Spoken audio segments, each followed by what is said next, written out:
All right, is everybody ready? Yes. All right, welcome to Unchained Disciples. Welcome, Kim. Love Nature, Carol. We're starting our Bible study. I've been facing this way much of the time on Zoom with a group here. We're starting our lesson on dreams, nightmares, and also speaking about dream interpretation. So it's a Bible study. We're going to be looking at what the Bible says about it, seeing what the Bible says about it. Did you know that people are more likely to cancel a plane flight because they had a dream than they are from a warning from the government or even hearing of another plane crash recently? So having a bad dream, they're more likely to cancel a plane flight because of that. Another interesting fact is that some people dream in black and white. Some people actually dream in black and white. And studies found it's mostly older people, and they're thinking it may be related to the fact that they may have grown up on black and white TV, but it's not for certain. So I'll start off by reading Job 33:14-15. It says, "Indeed, God speaks once or twice, yet no one notices it. In a dream, a vision of the night, when deep sleep falls on people while they slumber in their beds." So most cultures believe that dreams have some type of supernatural in them, and that most cultures try to figure out a way to address why we have dreams. The Native Americans say that dream could be a window to the soul or a message from your ancestors. The Abrahamic religion, so the Christian, Jewish, Muslim, believe that dreams are a way that God can communicate with you. We saw in the Bible, King Nebuchadnezzar, he had a dream, but he believed so much that it was important that he was going to kill the prophets if they couldn't tell him what the dream was. You know, in Babylon, they believe dreams are supernatural. So in most cultures around the world, they do. And the oldest ancient text we have, the Samaritans, 3,000-year-old text, they had something describing the meanings and interpretation of dreams. But the Jewish Talmud, which is is sort of like a commentary on their Torah, commentary on their version of the Bible. It has a statement that says, "A man is only shown in a dream that of which he thinks during the day." So the commentary says that a man is only shown in a dream that of which he thinks during the day. And so it's mixed opinions. And as well as Christians, in Christian faith, there's mixed opinions. You know, you have on the conservative side, those who say that, oh, the canon is closed. God doesn't speak to us anymore. You know, he only speaks to us through the Bible. That's the only way you can hear from God is the Bible. And then you have on the charismatic side, you have people that are speaking to God, every day. They say, oh, he talked to me through a dream. He talked to me through a vision. He talked to me through the song. He talked to me through a bubblegum wrapper. And so we have two different spectrums within Christianity. And so we're going to look at it from a biblical perspective. Even within the science community, there's different perspectives on dreams, and scientists don't agree on it.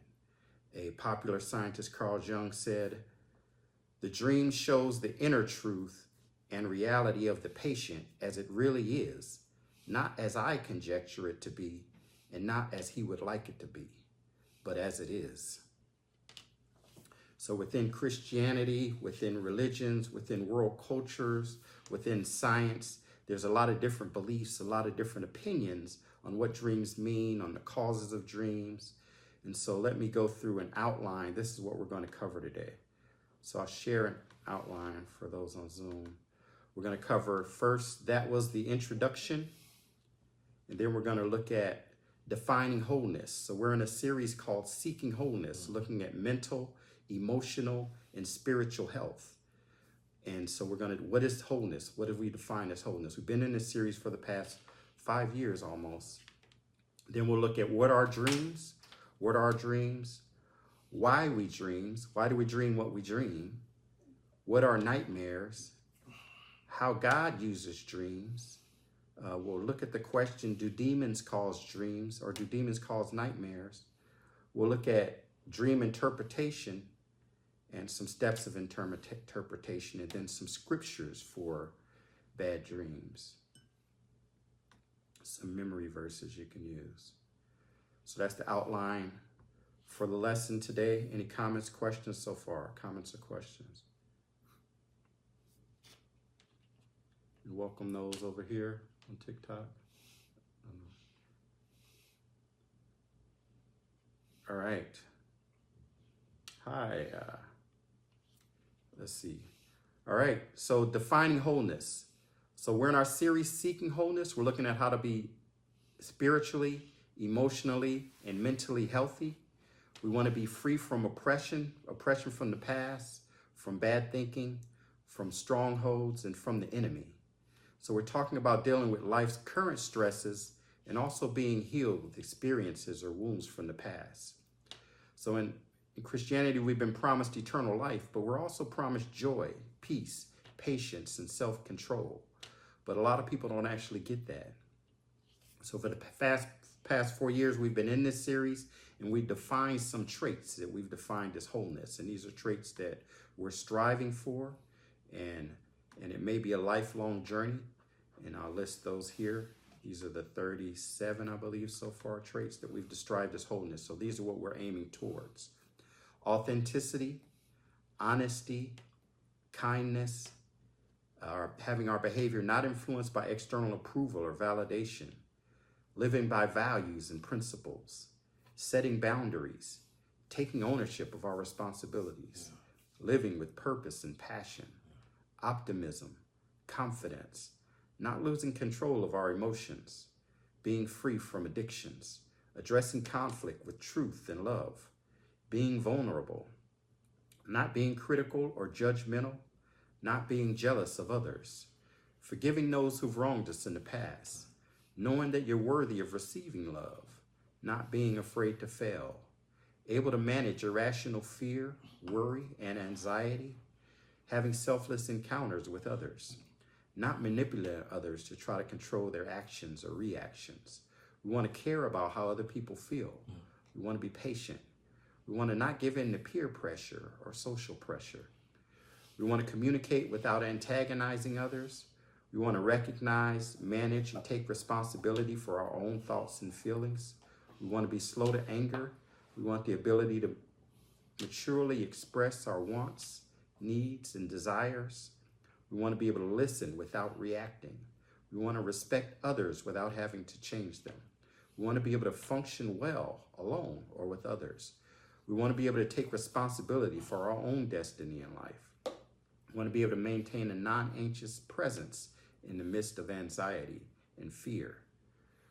We want to be able to ask for what we want and prefer clearly, directly, and honestly. Oh, thank you, Linda. We want to have the capacity to resolve conflict maturely.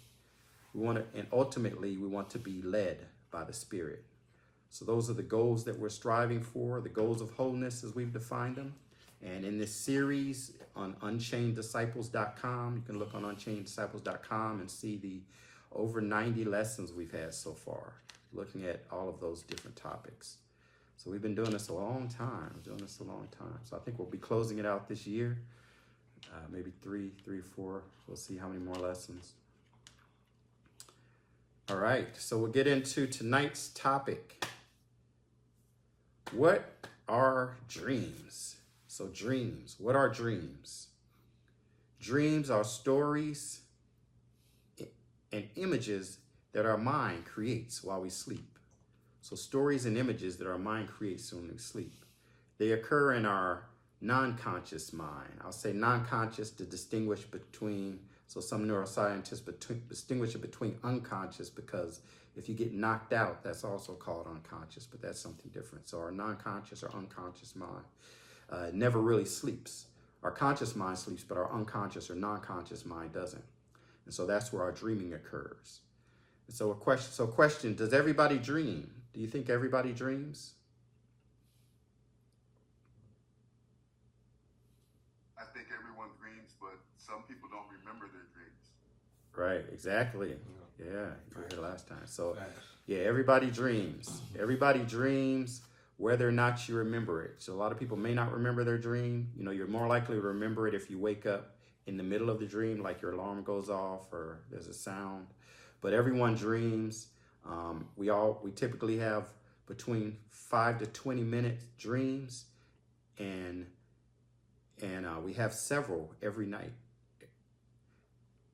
And some people claim they don't dream. There are people who have brain injury that may not dream, but other than that, everyone dreams. We just may not remember it. And so we talk about dreams and visions. So a vision basically means it's like a dream, but you're awake. So a dream happens when you're asleep. A vision happens when you're awake. So what are some typical dreams that people have? I'll give a list of typical dreams, and you can tell me how many of these you have or have had. So these are typical dreams around the world, across all cultures, across all religions. These are typical dreams that people have. Number one, being nude or not dressed properly in public. Being late for an important meeting. Common dreams. Being unable to find or locate something important. Discovering a new area of a familiar location, like a new room in your house. Being killed by an unstoppable disaster like a tidal wave or the end of the world. Dead people being alive, so maybe a loved one you knew. Being attacked. Your body being unable to move, so you can't move your body. Teeth falling out. So this is an interesting one. So it's a common dream people have that their teeth are falling out. But the interesting thing is during the pandemic, searches for what does a dream of teeth falling out went up 300% during the pandemic. So more people were dreaming about their teeth falling out during the pandemic. And some people believe it's because as a reaction to stress and anxiety, a lot of people grind their teeth. And so what's going on physically could impact your dreaming. Another common dream is falling. Another one is being in school or studying, more common for students. Sexual experiences are common dreams.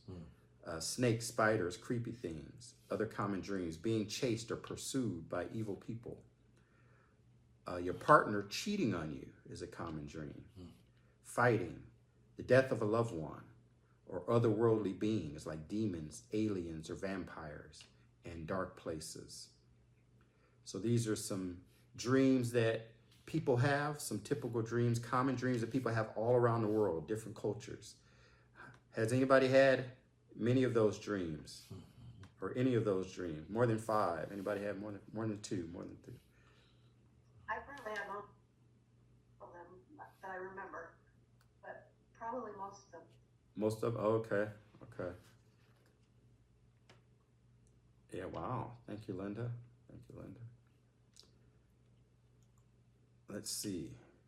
Anybody else? Anybody else had them? You gonna say something, Chris? Yeah, I've had the dream of falling when I was younger as a kid. Also, I've had a dream of procrastinating for an excessive period of time and then worrying about what I procrastinated over. And yeah, that's, I don't do that in real life, but in one of my dreams, like signing up for something and never showing up after you sign up or something like that. Oh, yeah, okay. Oh, wow, okay. Yeah, interesting. It makes sense. So something probably you want to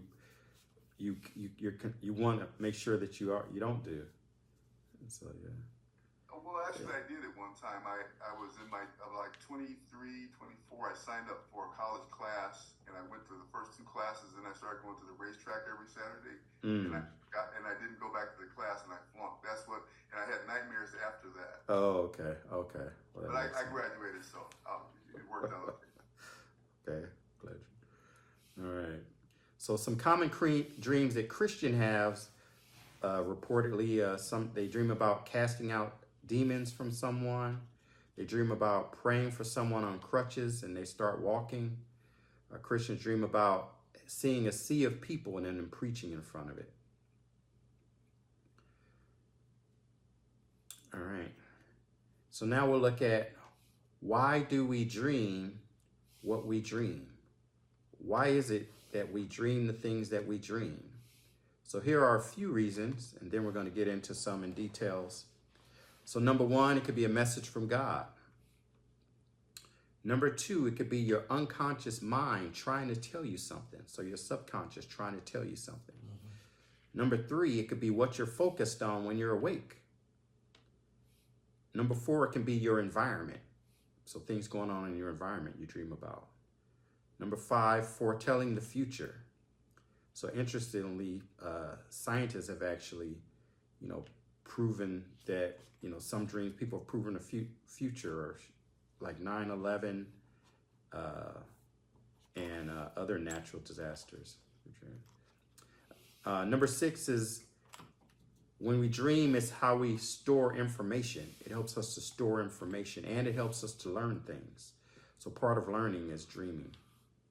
That's why your dreams as a child, maybe one of the reasons, may be different than your dreams as an adult. It helps you sort things out.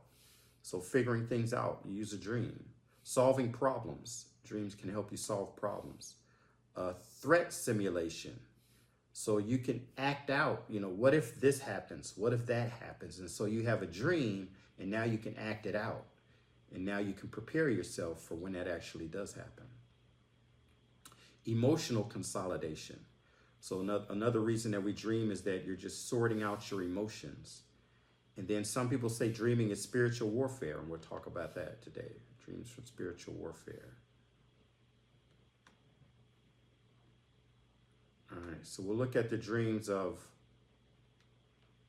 or any thoughts, comments so far. I'm going to dig into a few of them.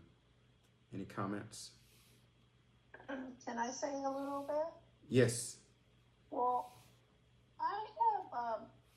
I believe it's a spiritual dream, but it's not pleasant. I dream about either people in hell, or I dream about the condition and the darkness of the world, like in really clear details. But people in hell is really sad, because I see people in hell, and it's just not good, because I know that's their permanent place, and it just makes me feel sad, and because I have a heart for lost people, and maybe that's why I can't think of any other reason, Yeah, it can be a few reasons. Well, yeah, we're going to talk about a little bit about interpretation. I mean, we won't, try to necessarily dig into specific dreams, but yeah, it could be a reason. And I guess, it could be what you're focused on, but it could be messages from God or your subconscious. But and at the end, we'll look at some steps you can take to interpret what they do mean. Or we'll talk about the concept of interpreting dreams. It won't be, like a magic formula, but we'll talk about it. So one thing you dream about is what you're focused on. So whether that be good or bad. Chris, you have Isaiah 29:8.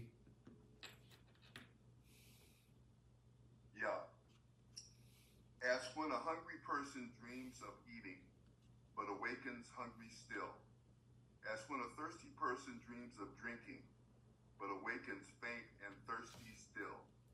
So will it be with the hordes of all the nations that fight against Mount Zion. All right. So a hungry person dreams of eating. A thirsty person dreams of drinking. So what you're thinking about, what you're concerned about, what's on your mind, oftentimes will show up in your dreams. So if you're hungry, you may be eating in the dream. If you got problems at work, you may dream about those problems. So the issues going on in your life could be the things you dream about, because that's what you're thinking about. And there's some scientists that suggest that interesting, it's debated, but so whether you have strong emotion, like you wake up from a dream and maybe you're afraid or you're sad, and whether the dream caused you to be sad or whether you being sad caused you to have that dream. But yeah. And we also dream about things we desire. So things that we want. Things that we want. So basically things that we're on, or things that we used to want and we don't want anymore, that we told ourselves that we don't want. Another thing is you could dream about your physical environment. So if a dog is barking outside, your dog may come up in your dream, or a dog may show up in your dream. You know, the temperature of your room may impact what's going on in your dream. So what's going on in your physical environment can impact what you dream about. And the issues in your life can impact what you dream about. You know, some psychologists have suggested that, you know, if you're dreaming about somebody in your past, a past relationship, that one of the reasons may be that that you're trying to apply the lesson that you should have learned from them in your current relationship. So it's showing you something you should have learned back then that you need to apply in your current relationship. Any thoughts? So those are some of the things so those were general. We're going to go through a few more in a bit, but any thoughts so far?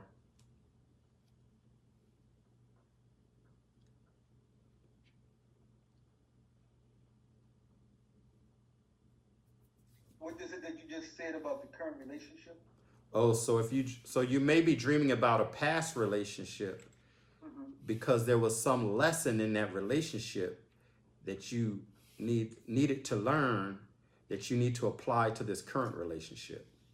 Okay. So maybe in the past relationship you didn't set boundaries, and you still need to set boundaries. So it's trying to show you in the dream what you needed to do, or maybe, you know, you were just too selfish, and it's showing you, hey, you need to stop being selfish now. So it's showing you your past relationship to show you what you need to do in your current relationship. Not necessarily that you need to get back to that person.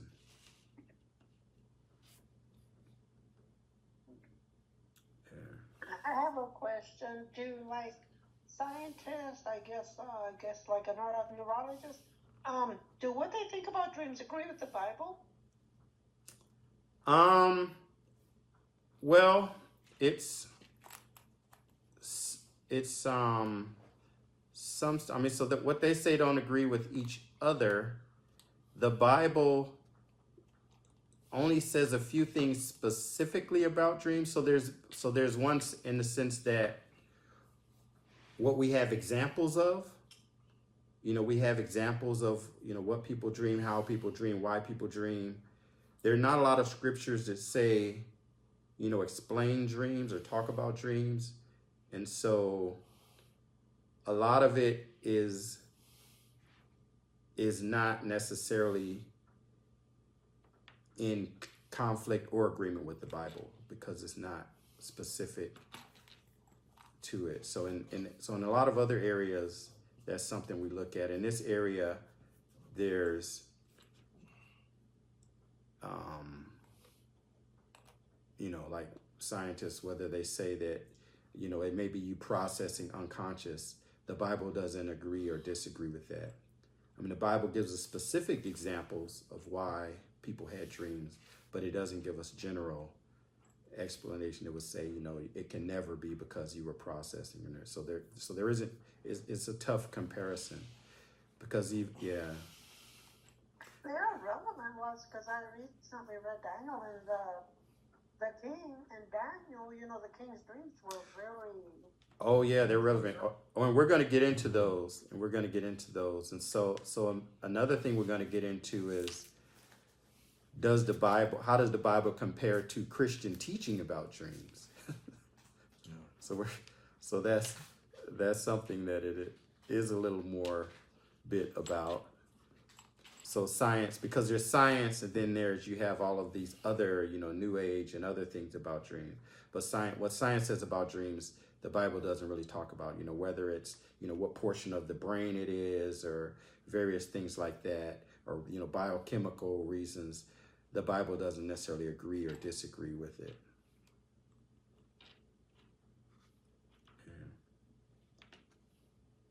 But we will, yeah, we will dive deeper into that though. So nightmares. What are nightmares? Nightmares are defined as a dream that produces strong negative emotional response, such as fear or horror. So a nightmare is a dream that produces a strong negative response, such as fear or horror. Hi, Kavette, in free-ish sense. Nightmares. So nightmares could be frightening. They could be violent. They could be have sexual content. Nightmares. And so, what causes nightmares? What causes nightmares? So some things that can cause nightmares are previous trauma. So if you had some traumatic incident, that can cause nightmares. And so it can be your mind trying to process, still trying to process it. It could be dreams, nightmares, night terrors. Past trauma, so traumatic incidents can cause nightmares. You know, PTSD. Another thing that can cause nightmares it can be a sign of stress and anxiety. So if you have stress and anxiety, depression in your life, that can cause you to have nightmares. So your emotional state can cause you to have nightmares. Another thing that can cause nightmares we talked about is what you're focusing on. You know, if I told you that, hey, you know, I had a movie that, you know, there was these monster people and they had knives and they were chasing me and trying to kill me. Someone may say, oh, that was demonic. And I say, oh, but I just binge watched the Friday the 13th movie series right before I went to sleep. It's like, yeah, that was probably because of what you were focusing on. So what you're focusing on, so if so you're watching scary movies, that can cause nightmares. That can cause nightmares. So what you give your attention to, you know, so like if during the pandemic, you're just constantly watching all the COVID numbers and you're just focused on scary things, then that could impact what you dream about. So what you're focused on, if you're always focused on negative, even if you're focused on demons all the time, that can cause you to have nightmares. So whatever you're focused on can cause you nightmares if you're focused on negative, scary things. Another cause of nightmares is threat rehearsal. So we kind of talked about that, the fact that you're acting out something, a scenario, in case, you know, to prepare you. So your unconscious mind is acting out a scenario to prepare you for if it happens. So you're testing out your fight or flight response.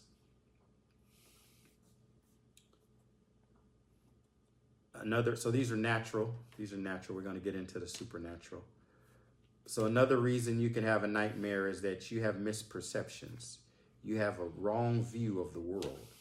You have a wrong narrative in the world. And so your mind is trying to tell you that it's wrong. You know, for instance, a misperception could be, I know people that talk about how every time they see they saw a stoplight and it was blinking red, and they say, oh, that stoplight was broke.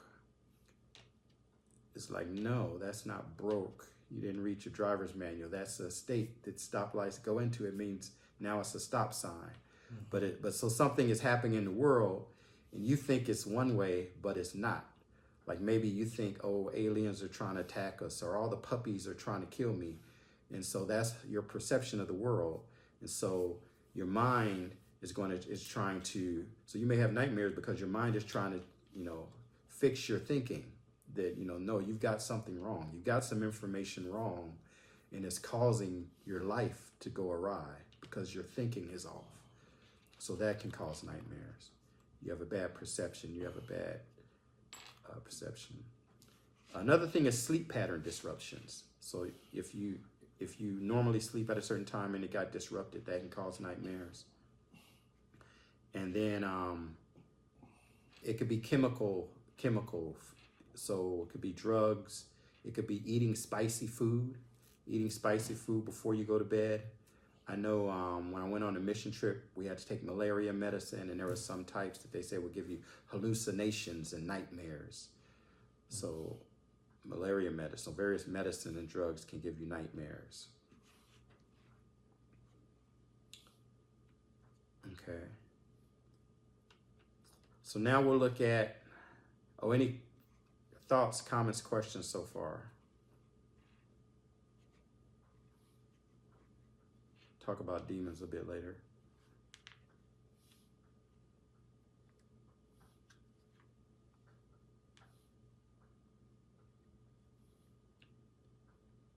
No?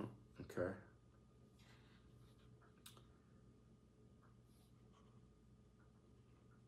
All right. So now we'll talk about, how does God use dreams? How does God use dreams? So God, he spoke to people in dreams. He spoke to Abraham, to Isaac, to Jacob, to Daniel, to Solomon, to Joseph, the father of Jesus. He spoke to them in dreams. And some of the ways that God spoke, some of the reasons that God spoke, which we'll dive into. Number one, he spoke to warn people of future events. Joseph and Mary, Nebuchadnezzar, warn people of future events. Number two, and we're going to dig into all of these, look at examples of them and talk about them. Number two, he spoke in dreams to reveal his will or give direction. So to give direction to someone, he used a dream. Number three, he used dreams to change people's behavior. So to stop doing what you're doing or to do something there. So for correction or for warning, he used dreams. Number four, God used dreams to accomplish his will. So not just to tell you about his will, but to get what his will done, he used dreams. And number five, God used dreams just to communicate with people. Just to communicate, he used dreams.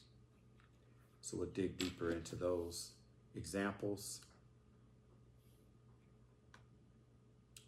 All right, so number one, God used dreams as warnings to warn you of danger.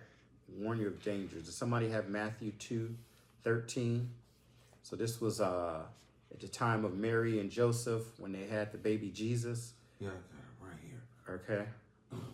When they had gone, the angel of the Lord appeared to Joseph in a dream.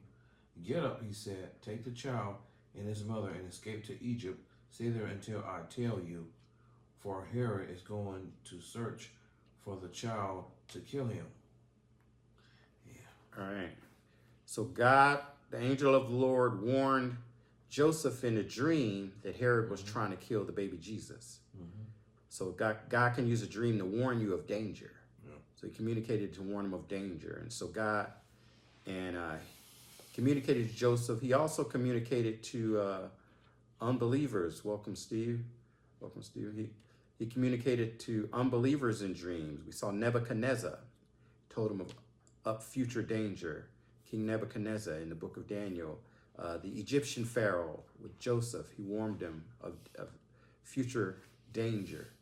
Pilate's wife was warned in a dream not to mess with Jesus. And so God can speak to believers, unbelievers in dreams, and he's used dreams to warn people of danger. Use dreams to warn people of danger.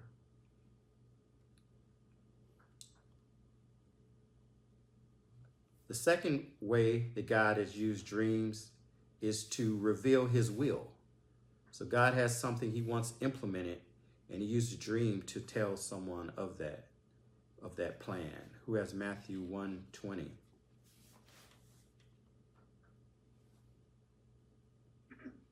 But after he had considered this, an angel of the Lord appeared to him in a dream and said, Joseph, son of David, do not be afraid to take Mary home as your wife, because what is conceived in her is from the Holy Spirit.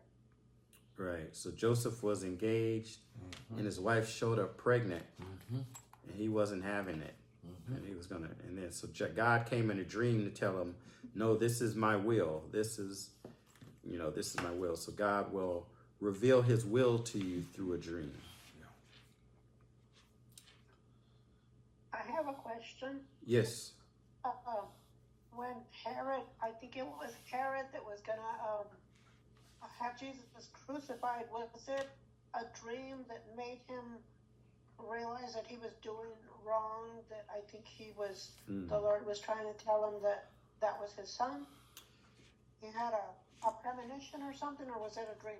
So when I think so when Pilate was going to kill Jesus, his wife had a dream. Yeah, Pilate's wife had a dream, warning, telling him, I guess warning him against it. Yeah, so that was a dream. Oh, it was a wife. Oh, Yeah.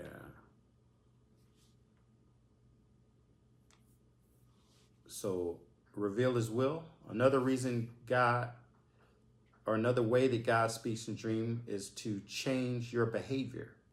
To change your behavior. So who has Job 33:14-18?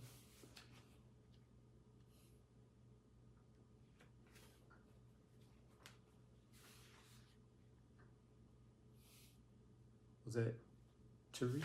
Was that you? no, I have Genesis. Oh, that's right. Yeah. Oh, that was India, Stephen, I think. Okay, I'll read Job 33. Oh, where you going to go, Angel? I mean, I have it right here if you Oh, want me to. Okay. Okay. For God does speak, now one way, now another, though no one perceives it.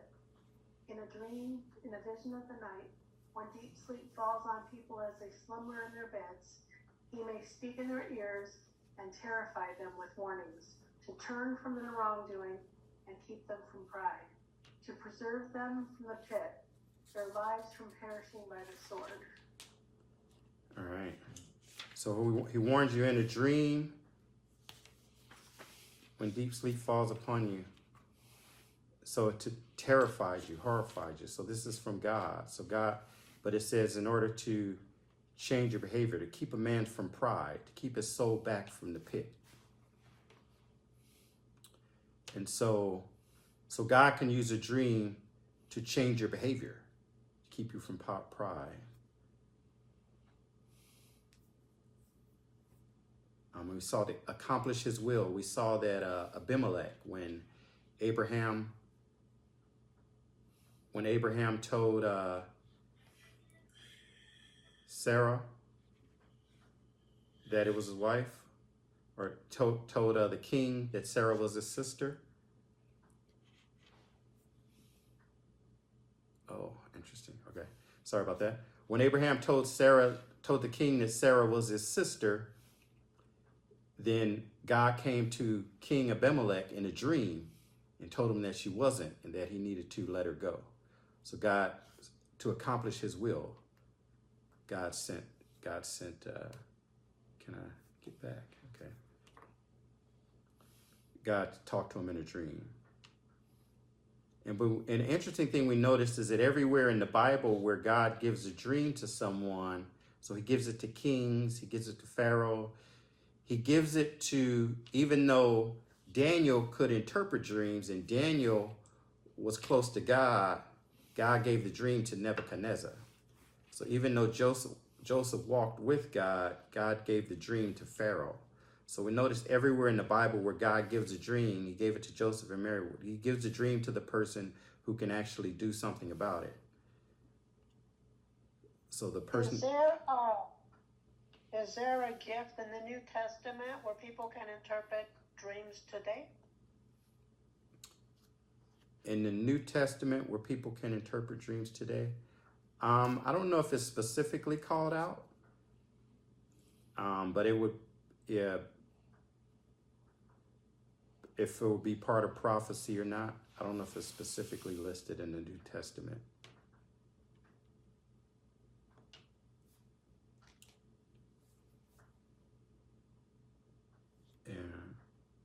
And so, yeah, we'll notice, that he gave the dreams to the people who could actually do something about it. He didn't.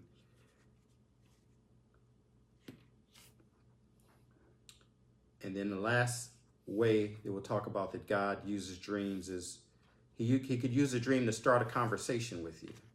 So it may not be giving you the answer or the solution or something. It may be the beginning of an interaction. So you need to continue the conversation and go back to God and ask for clarity, ask for more. So starting a conversation with them.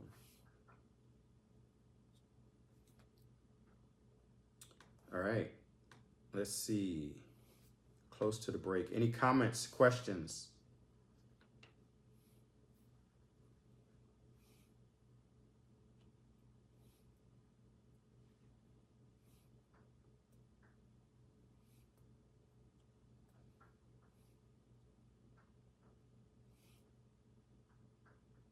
No comments or questions? Okay, so it's close to the top of the hour. So we'll take it's where we take a 10-minute break. And we'll come back, talk about do demons cause nightmares? Do demons cause nightmares? So this is, so more so with does the Bible conflict with science? We'll look at, what does the Bible say versus what we talk about in Christianity. So we'll talk about that after the break. So right now, 7:57 Pacific. So we'll come back in 10 minutes. So about 8:08. I will see you then. Ready to go? Ready to go. All right. I would just rather have a live vision or a rhema word directly from the Lord instead of a dream. Mm-hmm. Yeah, definitely. It's we don't get to choose always. Have a clear spoke like Moses. He spoke to him clearly, like a friend. Yeah, definitely. You don't have to decipher fat cows and skinny cows. There's some people in the world that receive those, right? Yeah. There's a remnant of people who possibly. You're saying clear. Yeah. I believe that people still receive. Yes, God still speaks to clearly, and it could be different times and different seasons that you're going through in life. He can speak in different ways. Were you gonna say something, Chris? Yeah, can the TikTok people see us? No. Oh, okay, they can hear us though. They can hear you, yeah. Okay. No, they just have a camera on me, similar to, I don't know if you've ever watched the video, but. As I look back on my life of 74 years, I can see numerous places where God helped me make the right decision. And I see what happened to people who made the wrong decision. You know, drugs, just everything, you name it. And to come out the other end, being in one piece and knowing what happened to a lot of my friends, I consider that a huge blessing. Yeah, definitely. Yeah, we can look back and see what he got us through. When you're going through it, you may not appreciate it, but over time you can look back. I think it's a matter of being mature and looking back on it with a mature point of view. Yeah, definitely. All right, so now we're going to look at, do demons cause nightmares? So the first question is, do all nightmares come from Satan and demons? But I guess I kind of answered that question already because I looked at some natural reasons we have them. So an interesting thing is that the word nightmare itself is an Old English word. So night means night, but mare actually means an evil spirit, or what they called an incubus, an evil spirit. So nightmare means a nighttime evil spirit.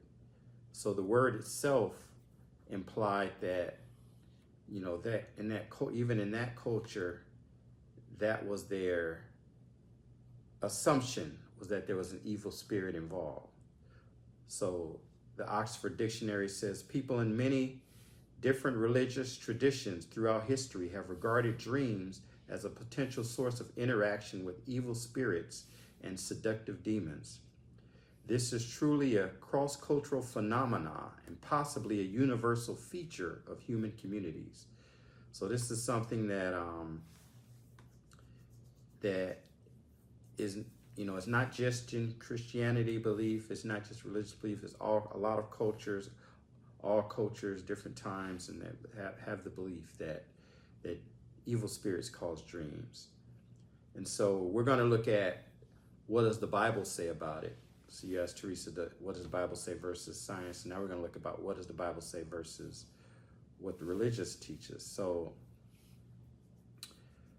first I'll start off with the clear statement that there is no Bible verse or Bible example of Satan or a demon influencing our dreams. So there isn't one example in the Bible of Satan influencing a dream or a demon influencing a dream. So we'll start with that fact.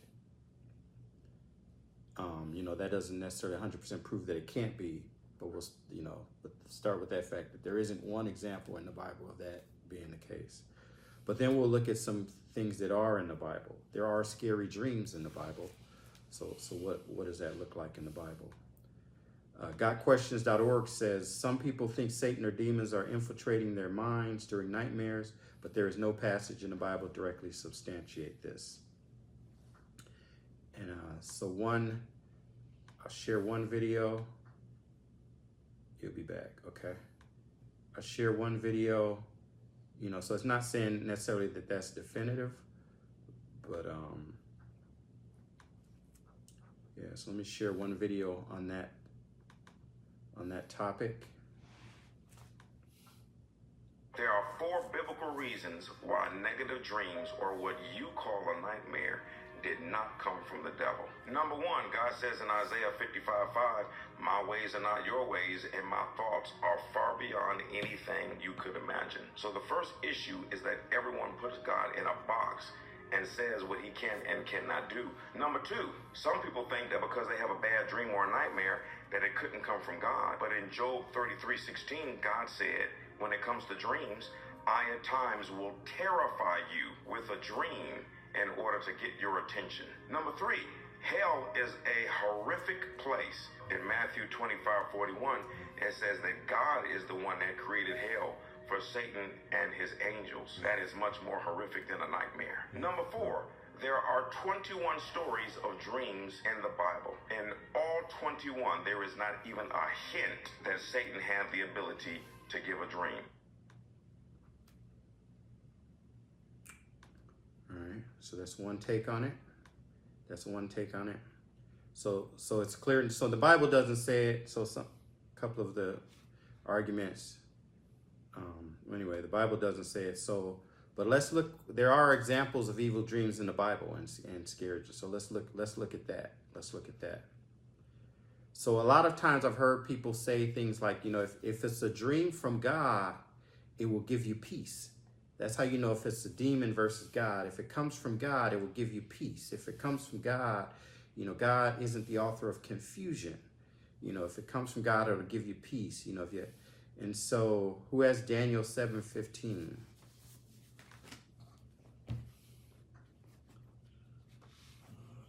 Daniel 7:15. Excuse me. I, Daniel, was troubled in spirit, and the visions that passed through my mind disturbed me. All right, so he was troubled in spirit, and the visions that God gave him disturbed him. So he didn't get peace.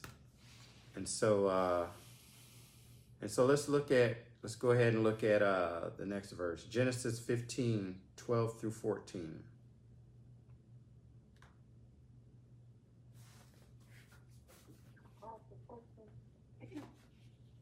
Okay. Now, when the sun was going down, a deep sleep fell upon Abram, and behold, terror and great darkness fell upon him. Then God said to Abram, know for certain that your descendants will be strangers in a land that is not theirs, where they will be enslaved and oppressed for 400 years. But I will also judge the nations whom they will serve, and afterward they will not come out with many possessions. All right, so this is one of the ways. So dreams is one of the ways that God used to communicate with Abraham. So we know that Abraham communicated with God regularly. So one of the ways was in a dream. But interestingly, it says here that when he went into a deep sleep, terror and great darkness fell upon him. And then it says, then God said. So not only was the dream from God, God was actually in the dream. God would actually talk to him through the dream, but yet terror and great darkness fell upon him. So the concept that if it gives you peace, or it's only from God if it gives you peace, is not true biblically. So biblically, there are dreams that are terrifying and of darkness that are from God. So just because it's terrifying or it's full of darkness doesn't mean necessarily that it's not from God. It would be more, what are the consequences of it? I hear a lot of people talk about demons gave them dreams, and after the dream, I stopped doing this or I stopped doing that. It's like, well, if you had a good result after it, I don't think, you want to necessarily blame that on the demon. It's like, or I was terrified this dark figure, revealed that my aunt was doing witchcraft and, stuff. It was like, I don't know if that was, it's like a good result came out of it. I don't know. Just because you were scared and terrified, the Bible clearly shows that doesn't mean it's not from God. And there's a concept that that's talked about that your dream, your nightmare may also be a revelation of what's going on in your life. So that the nightmare can be a revelation of what's going on in your life. And so I'll play a clip from a guy who calls himself a prophet. I kind of hesitate to because he has said some stuff that I disagree with, but this was an interesting clip, so I'll play it.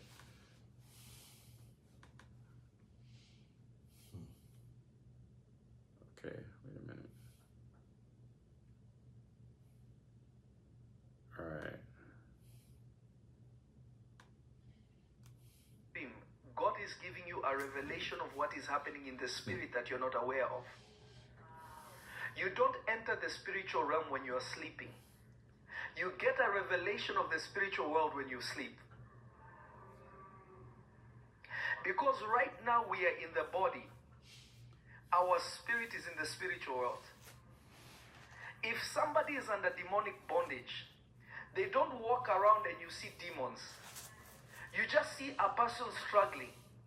But if somebody has the eyes of the spirit, they will look and they will see something that is trapping this person that people with regular eyes cannot see. But that person only sees this thing when they dream at night. They see the attack, so they say the devil comes to me at night. No, the devil already got you. But God is showing you in dreams so that you know how to pray so that you come out of it. God is giving you. So the concept he's saying is that you get a revelation of what's going on in your regular life. So if you're being attacked by demons, it could be God showing you in your dream, but you're not perceptive enough to know that you're being attacked by demons. So when you dream, your spirit is sensitive enough where God shows you the demonic attack. But it's not that that's when the attack was happening. It's just that's when it was being revealed to you, what was already happening in your life.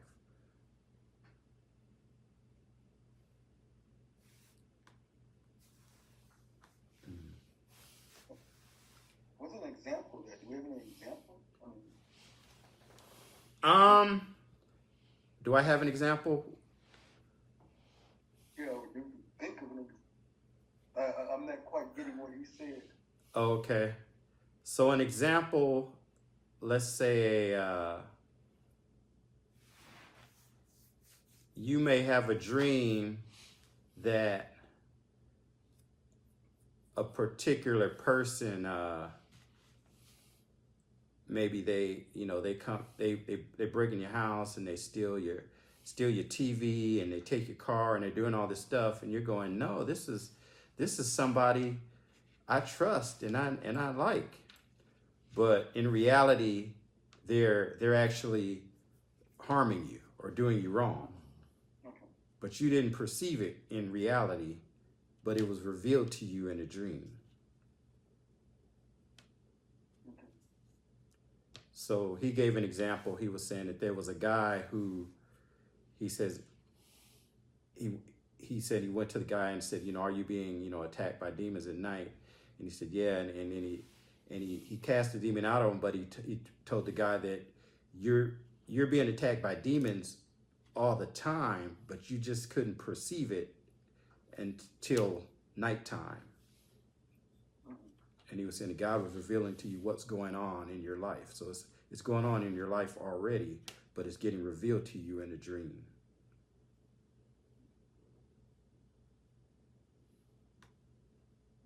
So in a case like that, you would, if even as specifically seeing a person that you're actually relating to in real life, you would almost have to interpret that dream.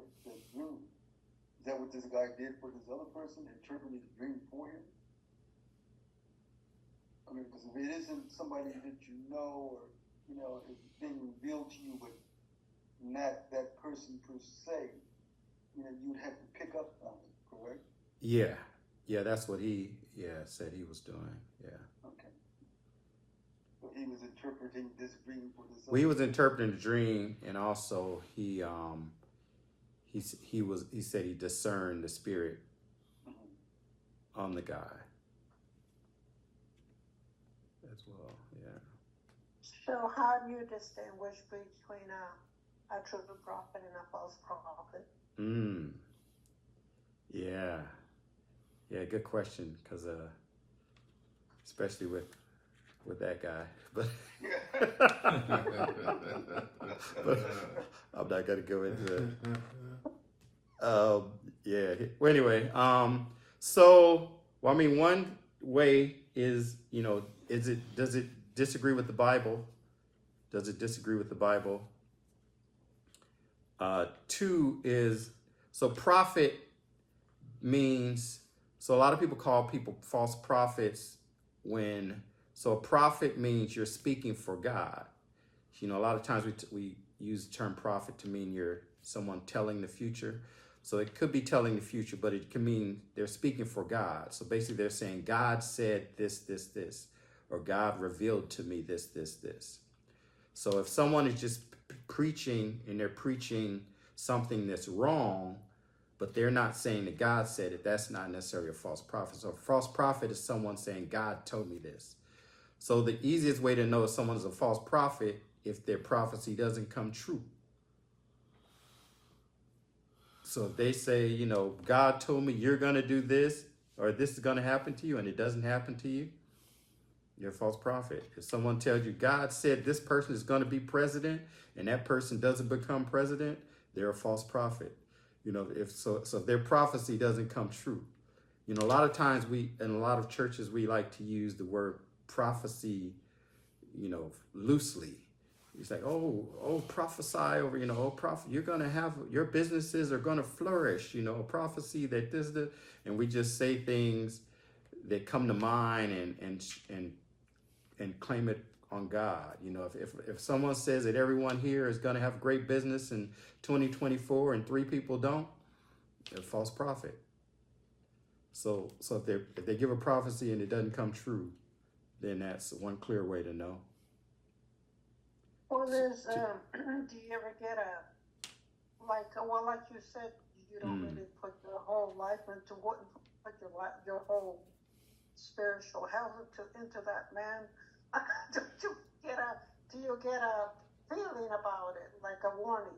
Do you get a feeling like that too? Right? I do. Yeah. A discernment. I mean, there's some people. So there's some people that they say wise things and smart things and even deep things, but then they'll say something that doesn't align with the Bible as well. And so there's a concept of eating the meat and throwing out the bones, but if you're mature, then you could do that, but yeah. So sometimes, you can discern if somebody's is not not right. And sometimes our discernment is spiritual. Sometimes our discernment is our unconscious, which may be tied to our spirit. So for instance, you have somebody and you talk to them and they say, oh, I'm really happy for you. But you just feel like, I don't know, something's not right about them. And it could be that, they say they're happy for you, but their eyes, when you smile, your eyes actually do a certain thing. And you may not know that consciously, but your unconscious, you know that. And you notice that even though they were smiling, their eyes didn't reflect what smiles normally reflect. And so you may notice, or their gestures, the way they held their hand, or the way that, you may notice things unconsciously that will make it not set right in your spirit. But, yeah. Or, if they say something that contradicts the Bible. God gave us the Holy Spirit, and, I don't want to judge anybody, but I just couldn't connect with that man at all. I'm sorry. Oh, I'm not trying to be mean. I'm sure he said the right thing. You mean the one I just showed? Yeah. Yeah, he's got he's got some issues. He's got some issues but that that's dangerous because they can get a hold of people. Oh, he's really good. He's very charismatic, and he says some really deep stuff. But yeah, he said some stuff that was fell off of the Bible. It really didn't align with the Bible, and that's when I was like, okay, yeah, I gotta. But he said anyway. Any case, yeah. So we won't talk about specific people, but yeah. So specifically how God. The Bible is clear that God can terrorize, give you frightening dreams in order to change your character. So that is clear, or to warn you about things. And so we've seen examples of that. So that is clear and biblically sound in relations to demons, and not, most of the things people talk about are experiences. What they experience it's not from the Bible per se.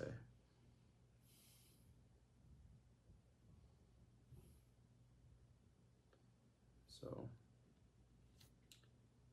all right. Okay, now we'll talk about dream interpretation. So this is dream interpretation. So these are some, so we'll talk about it in general, approach to it. First, we'll start off with a little levity,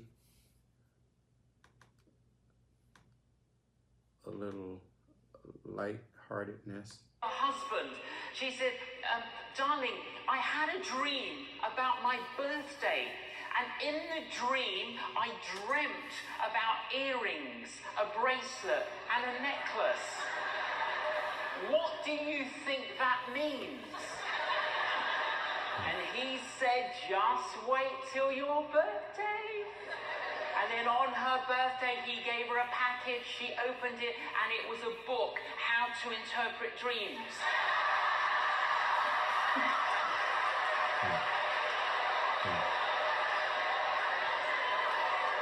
We don't get it sometimes. This woman... All right. So how to interpret dreams. So we'll talk a little bit about dream interpretation. So dream interpretation. So there are a lot of sources that will talk about interpreting dreams. You go to Google and say, I was on a red ship on an ocean, and what does that mean? So there's a lot of books that talk about symbols and talk about things of that nature, and there are a lot of occult sources that talk about dreams and things of that nature. There's an ancient Egyptian book on dreams, 3,000-year-old papyrus on dream interpretation. So people have been trying to interpret dreams for forever. And so we're not going to talk about specific dreams here. We're not going to talk about specific dreams. but I'll start off talking about the concept of symbolism. The concept of symbolism. A lot of people want to look at symbolism. So it's clear that God used symbols in dreams. So we saw Pharaoh's dreams. It was fat cows and skinny cows, and the skinny cows ate the fat cows. And then the interpretation Joseph gave was that the cows represented seven fat cows represented 7 years of feast, and the 7 skinny cows represented 7 years of famine. And then the skinny cows ate the fat cows, and they didn't get skinny. And so God used symbols. God can use symbols in dreams, so that's clear, and that is biblical that he can use symbols. And so, but then this concept of, and who would have thought that a cow would have meant years? Who'd have thought a cow could mean time? How would you have determined that? And so the concept that the world has is that there, different symbols can mean different things. So there's a search engine that was created in the 1960s by doctors Calvin Hall and Robert Vandecastle. It's like a search engine where you can go and look up your dream by characters, social interacting activities, successes, failures, misfortunes, fortunes, your setting, your object, and descriptive details. And they can give you a list of dreams and things of that nature. And so psychologists and people have been trying to use that to interpret dreams. Other people suggest that the symbols themselves don't matter, but it's more the relationship with the elements and the course of actions you took in your dream. What was the plot of the dream? Were you, there was a boat, but, or there was a storm, but were you in the storm getting killed, or were you just watching the storm and calm and not scared at all? So that matters. Were you just an observer? Were you actively in it? So it's not just the symbol itself or the object, it's your activity in it, the plot that plays well. And so, thumbs up, all right. And so then there's other concept that, the different symbols and different animals, across different cultures mean different things, but there's no biblical support for that. So there's no biblical support for that. There are a lot of websites that will give you information like that, New Age and things, and a lot of them will copy off of each other. And so even if it's proclaimed to be a Christian site of symbols, I would be cautious. So here's one neuroscientist talking about that. She's actually a Christian as well. Certain principles and points of how dreams goes in, but even once you start talking and paying attention to your dreams and then talking through your dreams and journaling and writing and somehow getting them out, then you can start getting, this will drag up more and more and more information. So eventually you'll get to the root cause. How long it will take, I don't know. All of us are completely unique with our own unique stories, our own unique patterns. So there isn't a general pattern. I don't agree with that. There is some teachings out there that say that there's certain patterns that can tell you certain things. I think we need to be very careful of saying that because our unique stories are so unique, and the unique way that we process and build patterns in our brain is unique to each of us.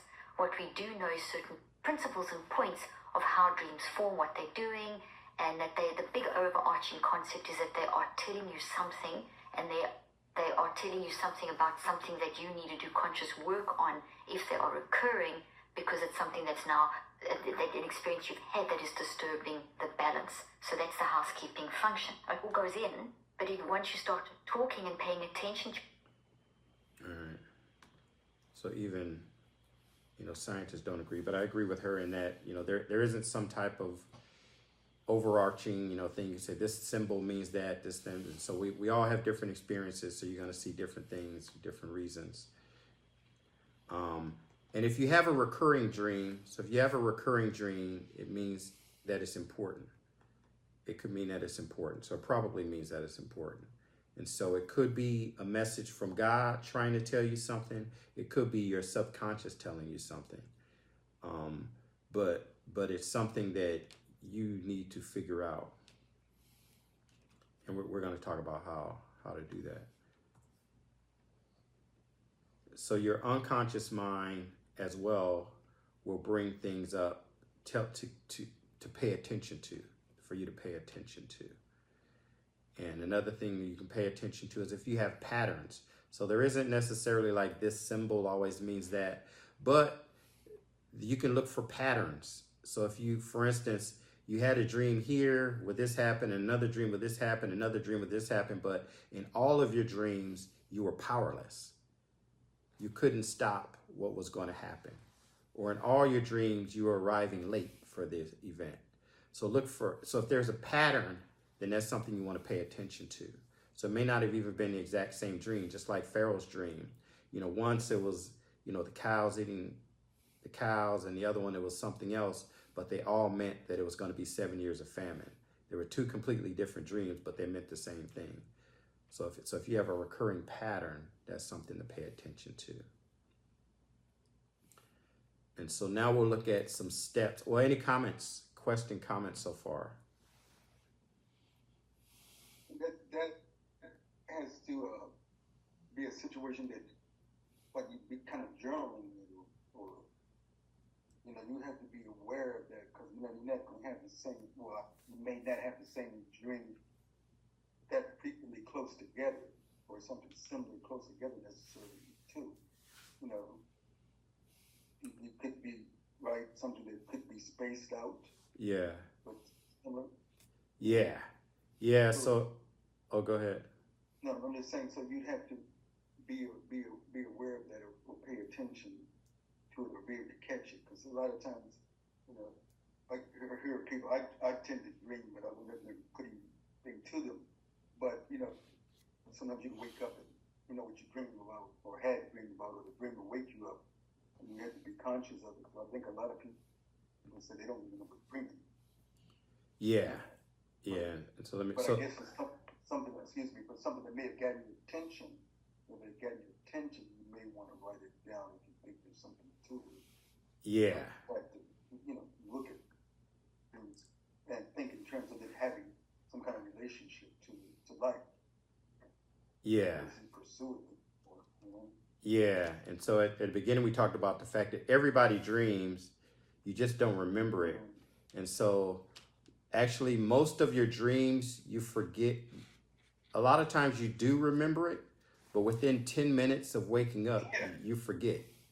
So like 30 minutes later, you won't remember that you remembered the dream. And that's intentional. Your body does that so you don't have all of these memories that were dreams that you store. So your body intentionally makes you forget the dream. So you remember a dream if there was some type of, if you woke up in the middle of the dream, like your alarm went off, then you'll remember. Or if there was some emotional impact, like it scared you or something, then you'll remember it. So, but yeah, that's going to be, but you talked about journaling. That will be the first step we talk about. But Steve.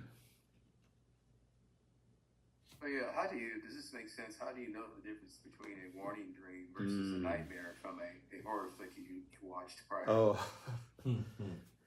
yeah, that was actually one of the examples I gave, the horror flick. But so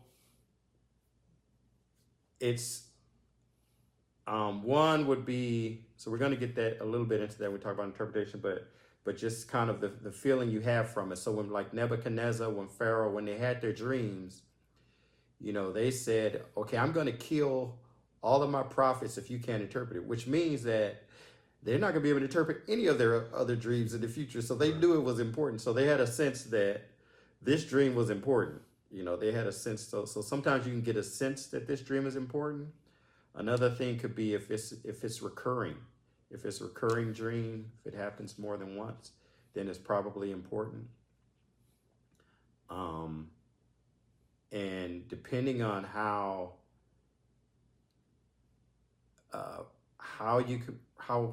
close your relationship is with God and how you communicate. So some people God does speak to in dreams.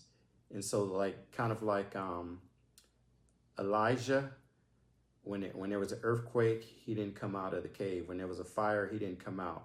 When he heard the small wind, he came out because he knew that was God.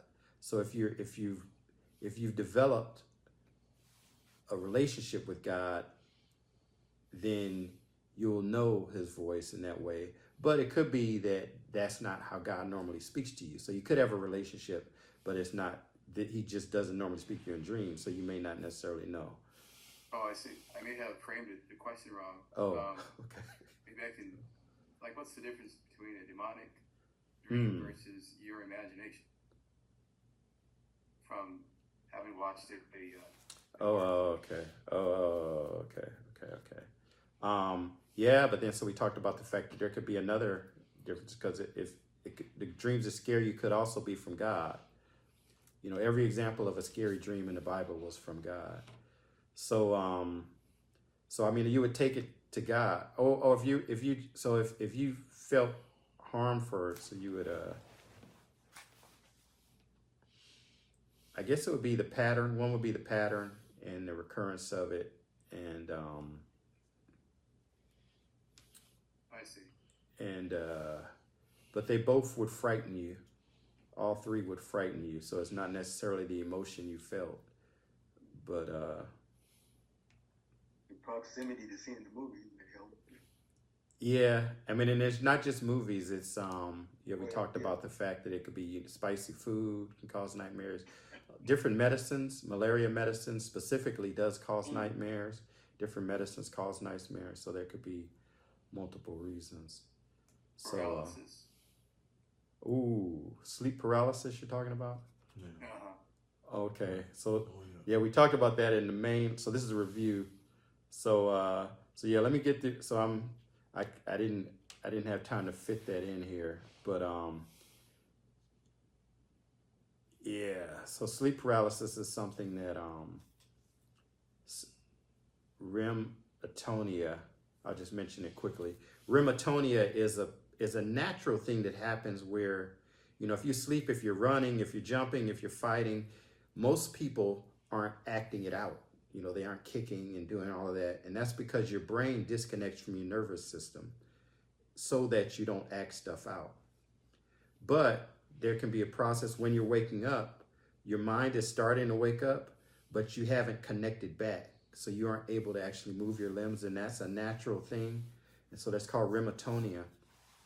And so a lot of people, though, they have the experience that they're awake, but they can't move.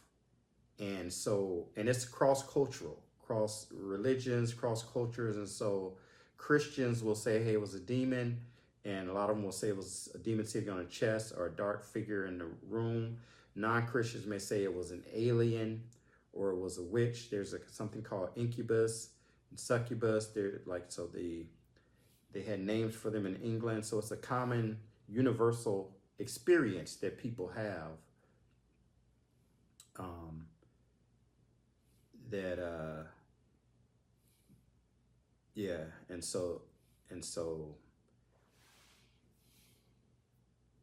I guess that's all I really have about it. So I would say to pray on it. So part of the fact of not being able to move is a natural occurrence. And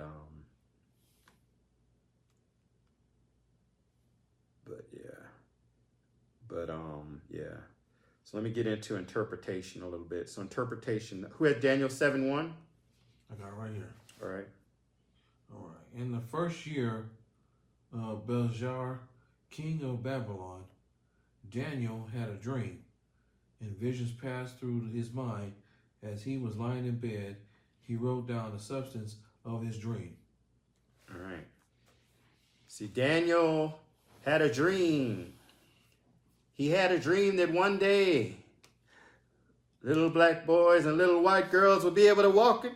That was a different dream. That was Martin Luther King. That was a different dream. But Daniel, so it said Daniel, so if you want to try to understand your dream, it says Daniel, he wrote it down. So that's the first step, Andre, you talked about. You must be journaling. So you can keep a journal. Write down the story. So writing down the story is the first step if you want to interpret it. So yeah, you got to write it down. So obviously if you have a recurring pattern, if you have a journal is the way to identify that. So you want to write down the details. You know, not just I was on the water. Was the water clean? Was the water dirty? Was it morning? Was it afternoon? Was it night? Who were the people there? You know, in in Pharaoh's dream, you know, the thin cows ate the fat cows, and that turned out to be important because the lean years made people forget that the healthy years, Genesis 41:21, when they had devoured them, however, no one could tell that they had done so. Their appearance was so ugly as it had been before. Then I awoke. So the detail that the cows were skinny was important. So write down the details. So write down the dream, the story, but also the details because they may be important. You may not understand them now, but you'll understand them later. So the step one is to write down the dream. Step two is to write down what you think it meant. So write down what you think the interpretation is. So you may not be correct, but just write down at that time what you think it is. So write that down. So write down the dream, the story, the details. Write down how you felt or what you think it meant, the interpretation. Number three, write down how did you feel? How did you feel? Because that can be important. You know, you were on a ship and the ship was sinking. Were you afraid? Or you were on a ship and the ship was sinking and you knew that you weren't going to be harmed? That's a big difference. It's the same symbols, the same situation, but how you felt, it makes a big difference. Were you at peace? Were you happy? Were you confident? So what was the emotional tone of it? So if chaos is happening in a dream, but you're at peace, you know, that could be a sign that God has got you. God is in control of your situation. Is it true that if there's some people that have a dream that they've fallen from the sky, for example, they're falling off a high building, and if they hit the ground, they don't wake up?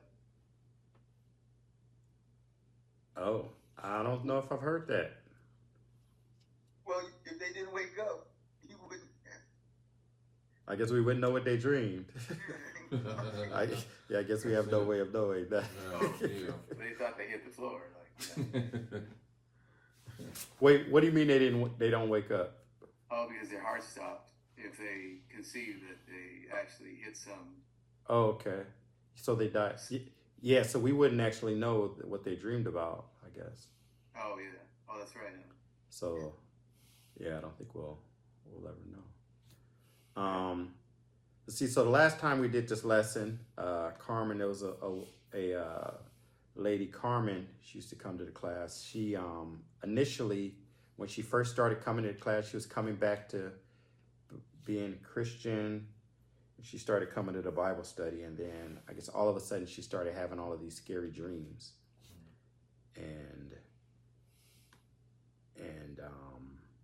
but then eventually she started realizing that God talked to her through dreams, and she started being able to understand them. But this was a clip from the last lesson. She mentioned something here. I don't know, I had a sleeve on, and a snake, Oh. I had a dream. I'm scared of snakes. I have a phobia. I see a lizard, it just terrifies me. But in my dream, I don't know, I had a sleeve on, and a snake bit me, a red snake bit me in my arms. But I could barely feel it, and I was just looking at it like nothing. I was just looking at it. And then I woke up, I was like, well, that's just odd. Following night, I had a dream that I went to a patient's room.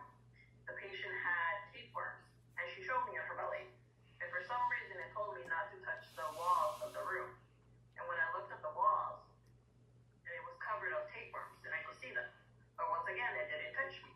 I mean, as long as I didn't touch the walls, I knew it was going to be protected. But then I just went to God, and I was, praying. And then one of my prayers, I heard me say, you know how you just pray? One of my prayers, I just said, God, thank you for protecting me for things that I do not know. I had a dream. I'm scared of snakes. I have a phobia. So she's scared of snakes, and she had a dream that a red snake bit her. So if so some people will go get on Google, oh, what does red snake mean? What does red snake mean? So, but the fact that she's scared of snakes, but in the dream, she wasn't afraid. The snake bit her, it didn't harm her at all, and she didn't care about it at all. So that wasn't a scary dream. That was a dream she realized God telling her that he was protecting her. So the symbols, the objects in the dream aren't the only thing that, so it's what was going on in it, what were your emotions in it, and what was it. So that's something to note down. How did you feel? The third thing is to recall any references. So any biblical reference that you can relate to the dream, or any reference in your life. Is there anything in your life that relates to, that you can relate to the dream? What were your thoughts? And then pay attention to the symbols, the colors, the numbers, the objects. And then don't go to Google. Go to God in prayer for the interpretation. So write all of that down. Go to God. Ask God to reveal to you what it means. Ask God to reveal to you what that means. And then keep in mind that some dreams are giving you instruction, while other dreams are giving you information. So, it may be hard to tell the difference. God may be telling you to do something, but he may just be giving you information. It may not be something that needs to be acted on now, or it may be something for you to pray on. I mentioned that, in the Bible, everywhere God gave the dream to the person who could do something about it. God didn't give Daniel a dream about the state of the country. God didn't give Joseph a dream about, Joseph was in jail. He didn't get a dream about what's going to happen to Egypt, because he's a dude in jail. Even if he understood it, it couldn't have helped. So he gave it to Pharaoh. And so, but God may give you, so it's like, some circles you go to, everyone's got, the God told me that the president's this, president that. It's like, all right. It's like, okay, that's great. But he may give you a dream to pray for something, though it may be instructions to pray. So he may give you instructions to pray. And then understand that there's timing involved. And maybe you may get a dream now about something you need to know in the future. So you may get a dream now about something you need to know in the future. And so there are going to be times that we may feel the dream that's important. And so we want to take these steps. I didn't write them all down, but let's see, we want to write down the details. You want to write down your initial interpretation. Write down, how did it make you feel? Write down any references you can think of, references to the Bible, references to your life. You want to pay attention to your thoughts, any symbols, colors, numbers, objects, and you want to take it to God, the interpretation. You don't want to take it to Google. You don't want to take it to some of these websites, these symbol websites, or all of this. So take it to God for interpretation. Take it to God in prayer. And then if you think it's important and you take it to God and you still don't get an answer, then what? So here's a video addressing that.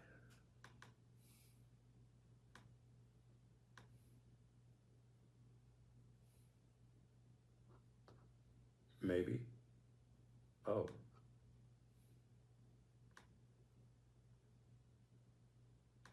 What happened to my clip?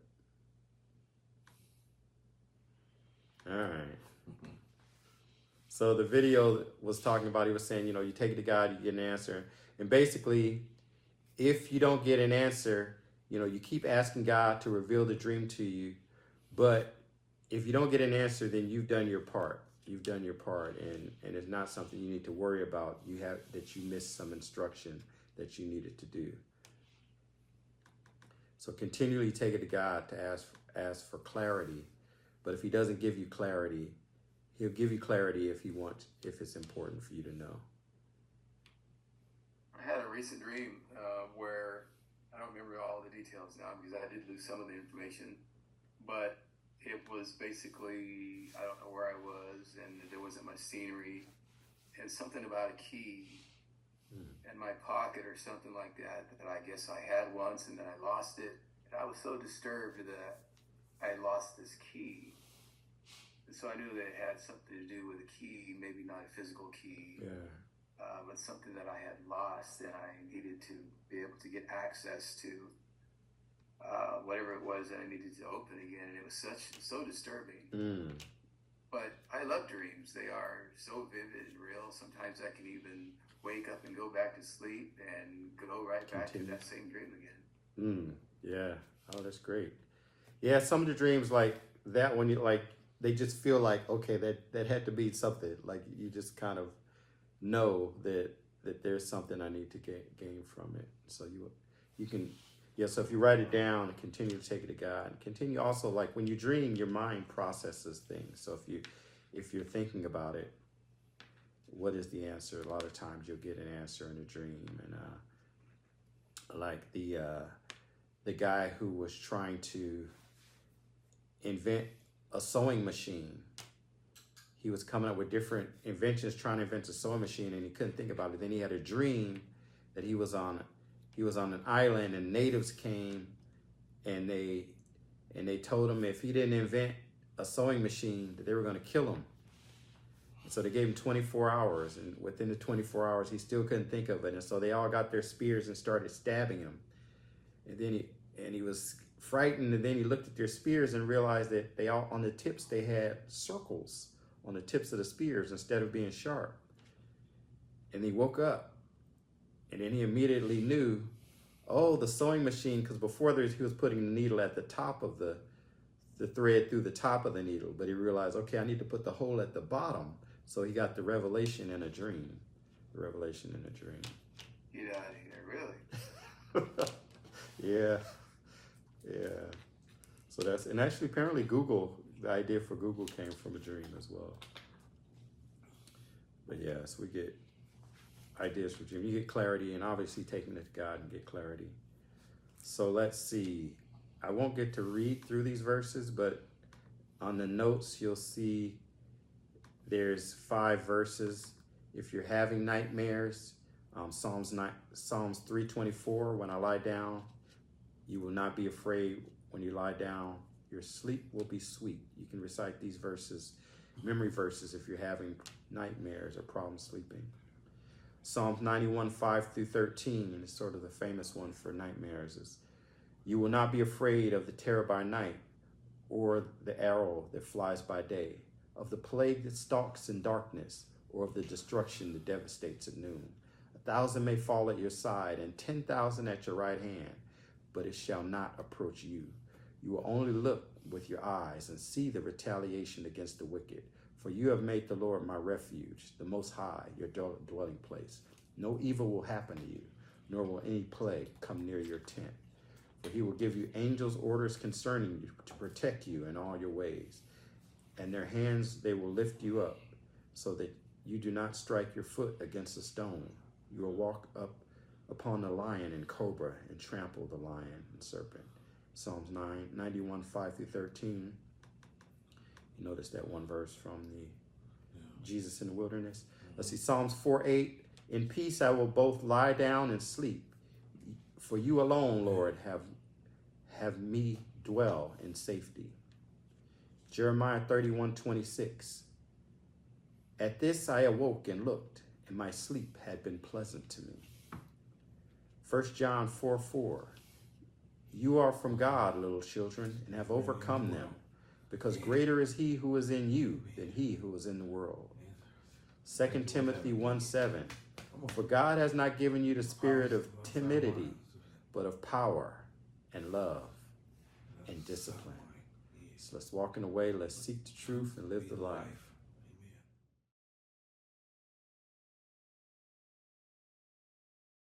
So may your dreams be sweet. You can actually also, you can ask dream, pray for God to talk to you in your dream if you want for him to communicate. If God has never talked to you in a dream, you can ask for him to communicate to you in a dream. Okay? Let's see. I'll pray us out.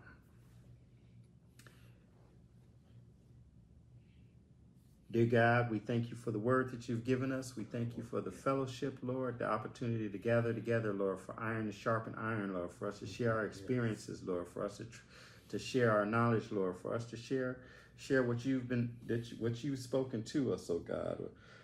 Lord, we thank you for the lesson tonight, for the clarity tonight, for the dreams that you give us, Lord. We pray that anyone who is experiencing nightmares, Lord, the spirits of troublers dream, that you will reveal to them if there is a purpose behind the dream. Reveal to them if there's something that they need to rebuke, Lord. Reveal to them if there's something that they need to change in their life. If there's something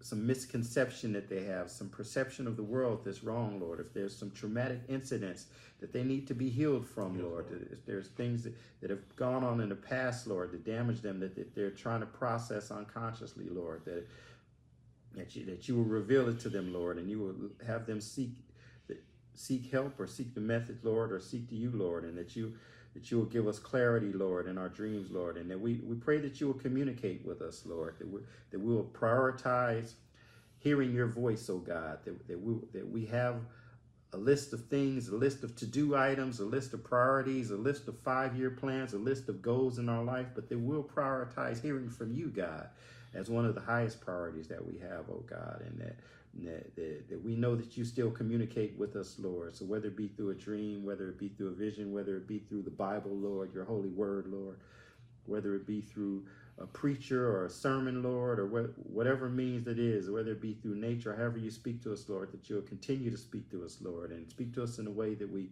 know that it is you, Lord, and speak to us in a way that it will help us to align our path, align us a priority, Lord, align our will towards your will, oh God.